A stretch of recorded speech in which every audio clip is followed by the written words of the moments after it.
ಎಲ್ಲರಿಗೂ ನಮಸ್ಕಾರ. ಕಳೆದ ವೀಡಿಯೋಗಳನ್ನ ನೋಡಿರ್ತೀನಿ. ಕಳೆದ ವೀಡಿಯೋಗಳನ್ನ ನೋಡಿ ಸಬ್ಸ್ಕ್ರೈಬ್ ಮಾಡಿ, ಲೈಕ್ ಮಾಡಿ, ಶೇರಿದವರಿಗೆ ನನ್ನ ವಂದನೆಗಳು. ಮತ್ತು ನನಗೆ ಇನ್ನಷ್ಟು ಬೆಂಬಲ ನಿಮ್ಮ ಕಡೆಯಿಂದ ಕೊಡಬೇಕು. ಯಾಕಂದರೆ ಒಂದು ಸಮಾಜಕ್ಕೆ ನಾವು ಏನೇನು ಬೇಕಾಗಿರೋದು ಅದೆಲ್ಲ ನಾವು ಏನೇನು ಮಾಡ್ತೀವಿ ಅಂತ ಕಳೆದ ವೀಡಿಯೋದಲ್ಲೂ ಕೆಲವೊಂದು ವಿಷಯಗಳನ್ನ ವಿವರಿಸಿದ್ದೀವಿ. ಇದು ಒಂದು ನಮ್ಮ ಸಮಾಜ, ಅದೇ ಸೊಸೈಟಿಗೆ ಬೇಕಾಗಿರೋ ಒಂದು ಒಳ್ಳೆ ಅವೇರ್ನೆಸ್ ವೀಡಿಯೋ. ಅಂದರೆ ಅದನ್ನು ನಮ್ಮ ಗುರುತು ಏನು ಅಂತೇಳಿ ಕೆಲವೊಂದು ವಿಷಯಗಳನ್ನ ಮಾತಾಡೋಣ ಇದರಲ್ಲಿ. ಆಮೇಲೆ ನಾವು ಹೇಗಿರಬೇಕು, ಲಾಜಿಕ್ ಮಾತು ಏನಂತೇಳಿ ನಾವು ವಿಷಯ ಮಾಡೋಣ. Logic is a science of rational thinking. It derives from the word call logos. It means it's a Greek word. It means end, limit or boundary. ಅಂದರೆ ಲಾಜಿಕ್ ಅನ್ನೋದು ಒಂದು ಸೈನ್ಸು, ಅದು ಒಂದು ವಿಜ್ಞಾನ.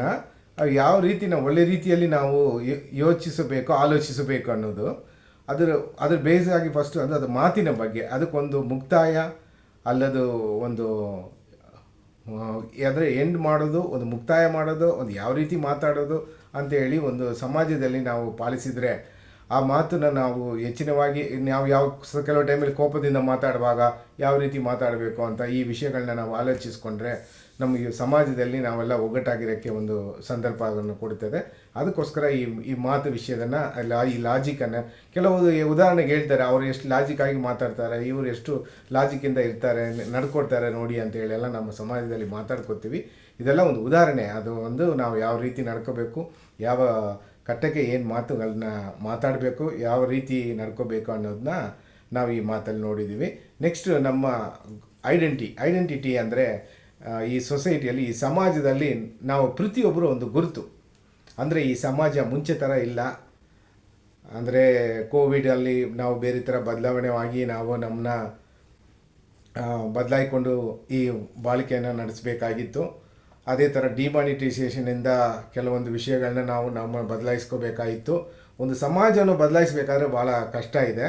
ಅದಕ್ಕೆ ನಾವು ಪ್ರತಿಯೊಬ್ಬರು ಒಂದು ಇಂಟ್ರೆಸ್ಟ್ ತೋರಿಸಿ ಅದನ್ನು ನಾವು ಹೆಂಗೆ ಬದಲಾಯಿಸೋಣ ಆಗೋದು ಅಂತೇಳಿ ತೋರಿಸ್ಬೇಕು. ಅದರಿಂದ ನಾವು ನಮ್ಮ ಗುರುತಿನ ಸೊಸೈಟಿಯಲ್ಲಿ ಎಲ್ಲರಿಗೂ ತೋರಿಸ್ಬೇಕು.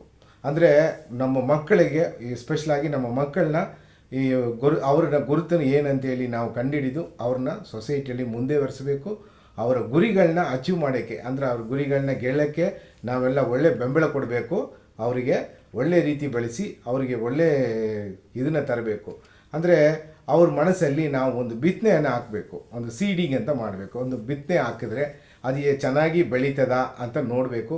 ಅದಕ್ಕೆ ತಕ್ಕನೆ ನೀರು ಕೊಡಬೇಕು. ಅದು ಚೆನ್ನಾಗಿರ್ತದ ನೋಡಬೇಕು.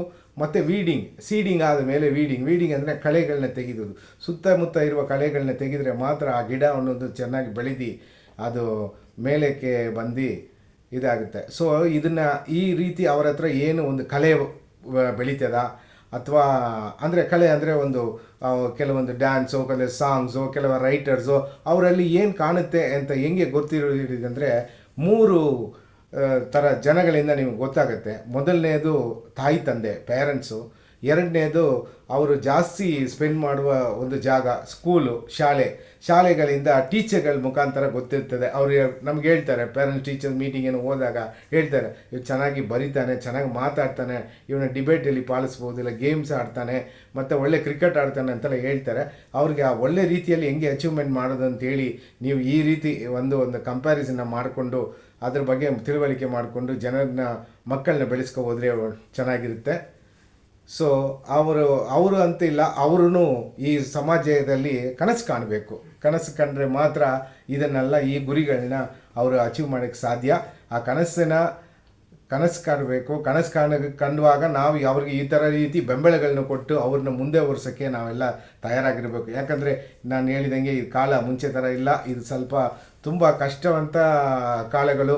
ಅವ್ರನ್ನ ಇನ್ನು ಮುಂದೆ ನಮ್ಮ ಮಕ್ಕಳನ್ನ ಓದಿಸಾಗ ನಾವು ಓದಷ್ಟು ಬುಕ್ಸ್ಗಳು ಇರಲ್ಲ. ಈಗ ಭಾಳ ಹೆಚ್ಚಿನ ಆಗಿದೆ. ಅದೆಲ್ಲ ನಾವು ಮೈಂಡಲ್ಲಿ ಇಟ್ಕೊಂಡು ಮಕ್ಕಳನ್ನ ಚೆನ್ನಾಗಿ ಬೆಳೆಸಬೇಕು.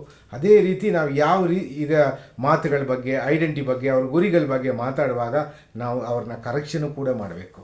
ಅವ್ರು ಕರೆಕ್ಷನ್ ಮಾಡಿದಾಗ ಹೆಚ್ಚಿನ ಕರೆಕ್ಷನ್ ಆಗಿ ಮಾಡಬಾರ್ದು. ತುಂಬ ಕೋಪದಿಂದ ಅವ್ರ ಹತ್ರ ಮಾತಾಡಬಾರ್ದು. ಅವ್ರಿಗೆ ಎಷ್ಟು ಬೇಕೋ ಅಷ್ಟು ಉದಾಹರಣೆ ಹೇಳಿ, ನಾನು ಹೆಂಗೆ ಬಿತ್ತನೆ ಮತ್ತು ಸೀಡಿಂಗ್ ಬಗ್ಗೆ ಹೇಳಿದ್ನೋ ಅದೇ ರೀತಿ ಅವ್ರನ್ನ ಒಂದು ಕರೆಕ್ಷನಲ್ಲಿ ಮಾಡಿ ಒಂದು ಹೆಚ್ಚಿಗೆ ತುಂಬ ಕೋಪದಿಂದ ಕರೆಕ್ಷನ್ಗಳನ್ನ ಮಾಡಬಾರ್ದು, ತುಂಬ ಅದು ನಿರ್ಲಕ್ಷ್ಯನೂ ಮಾಡಬಾರ್ದು. ಯಾಕಂದರೆ ನಮ್ಮ ಹೆಂಗೆ ಮಾಡ್ತಾರೋ ಅದೇ ರೀತಿ ಜನ ಮುಂದೆ ಹೊರಿತಾರೆ. ಅದಕ್ಕೆ ಆ ವೀಡಿಂಗ್ ಸೀಡಿಂಗ್ ಅನ್ನೋದನ್ನು, ಬಿತ್ತನೆ ಅನ್ನೋದನ್ನು, ಕಲೆ ಅನ್ನೋದನ್ನು ನಾನು ಉದಾಹರಣೆ ಕೊಟ್ಟೆ. ಮತ್ತು ಅವ್ರನ್ನ ನಿರ್ಲಕ್ಷ್ಯ ಮಾಡಿ ಬಿಟ್ಬಿಡಬಾರ್ದು. ಒಂದು ಎಂಡಿಗೆ ಹೋಗಿ ಇವ್ನಿಗೇನಾಗುತ್ತೆ, ಕೊನೆಗೆ ಎಷ್ಟು ಹೇಳಿದ್ರೆ ಇವ್ನ ಮಾತು ಕೇಳ್ತಾ ಇಲ್ಲ, ಕೊನೆಗೆ ಹೋಗಿ ಇವನು ಅದರಲ್ಲಿ ಏನು ಬರುತ್ತೆ ಅನುಭವಿಸಿ ಬರಲಿ ಅಂತ ಹೇಳಿ ಬಿಡಬಾರ್ದು. ಯಾಕಂದರೆ ಆಮೇಲೆ ಅವನು ಅನುಭವಿಸಿದಾಗ ಅದು ರಿಯಲೈಸೇಷನ್ ಇದೆ. ಆ ರಿಯಲೈಸೇಷನ್ ಅನ್ನೋದು ಪನಿಷ್ಮೆಂಟ್ಗಿಂತ ಹೆಚ್ಚಿಂದು. ಅದಕ್ಕಿಂತ ಅವ್ರನ್ನ ಆ ರಿಯಲೈಸೇಷನ್ವರೆಗೂ ಬಿಡಬೇಡಿ, ಕಡೆವರೆಗೂ ಬಿಡಬೇಡಿ. ನಮ್ಮ ಮಕ್ಕಳನ್ನ ಒಂದು ಈ ಸೊಸೈಟಿಗೆ ಐಡೆಂಟಿಟಿ ಆಗಿ ಕೊಡಿ. ಮತ್ತು ಇದೆಲ್ಲ ನಡೆದ ಕೂಡಲೇ ನಿಮ್ಮ ಪೇರೆಂಟ್ಸು ಮತ್ತು ಗಾರ್ಡಿಯನ್ ಆಗಿರೋದ್ರಿಂದ ಒಂದು ಇಂಪಾರ್ಟೆಂಟ್ ರೆಸ್ಪಾನ್ಸಿಬಿಲಿಟಿ ಇದೆ. ಅದು ಬಂದು ಕರ್ತವ್ಯ, ನಿಮ್ಮ ಒಂದು ಕರ್ತವ್ಯ ಇದೆ. ಅದು ಏನಂದರೆ ಅವ್ರು ಕರೆಕ್ಟಲ್ಲಿ ರೀತಿಯಲ್ಲಿ ಅವರು ಹೋಗ್ತಾರಾ, ಇಲ್ಲ ನಾವು ಕರೆಕ್ಟಾಗಿದ್ದೀವ ಅಂತ ನಿಮ್ಮ ಪ್ರೀತಿಯ ಕುಟುಂಬಸ್ಥರ ಒಳಗೆ ಮತ್ತು ನಿಮ್ಮ ಫ್ರೆಂಡ್ಸ್ ಒಳಗೆ ಮತ್ತು ಯಾರ ಹತ್ರ ಎಲ್ಲ ನೀವು ತುಂಬ ಒಳ್ಳೆ ಕೆಟ್ಟ ವಿಷಯಗಳನ್ನ ಹಂಚ್ಕೊಳ್ತೀರೋ ಅವ್ರ ಹತ್ರ ಅಕ್ನಾಲೇಜ್ ಮಾಡ್ಕೊಳ್ಳಿ. ನಾನು ಸರಿ ಇದ್ದೀನಾ, ನನ್ನ ಮಗ ಸರಿ ಇರ್ತಾನ, ಇಲ್ಲ ನಾನು ಈ ಸಮಾಜದಲ್ಲಿ ನಾನಾಗಿ ಸರಿ ಇರ್ತೀನ ಅಂತ ಒಬ್ಬೊಬ್ಬರು ತನ್ನ ಕರೆಕ್ಷನ್ ಮಾಡ್ಕೊಂಡು ಹೋದರೆ ನಾವು ಮುಂದುವರಿಸ್ತೀವಿ, ಈ ಸಮಾಜನ ಮುಂದುವರಿಸ್ತೀವಿ. ಈ ಸಮಾಜ ಮುಂದೆ ಹೊರೆದ್ರೆ ನಮ್ಮ ಕರ್ನಾಡು ಮುಂದೆ ಹೊರೀತದೆ. ನಮ್ಮ ಕರ್ನಾಡು ಮುಂದೆ ಹೋದಾಗ ನಮ್ಮ ದೇಶ ಮುಂದೆ ಹೊರೀತದೆ, ನಮ್ಮ ಇಂಡಿಯಾ ಮುಂದೆ ಹೊರೀತದೆ. ಸೊ ನೆಕ್ಸ್ಟ್ ವೀಡಿಯೋದಲ್ಲಿ ಇನ್ನಷ್ಟು ವಿಚಾರಗಳನ್ನ ನೋಡೋಣ. ವಂದನೆಗಳು.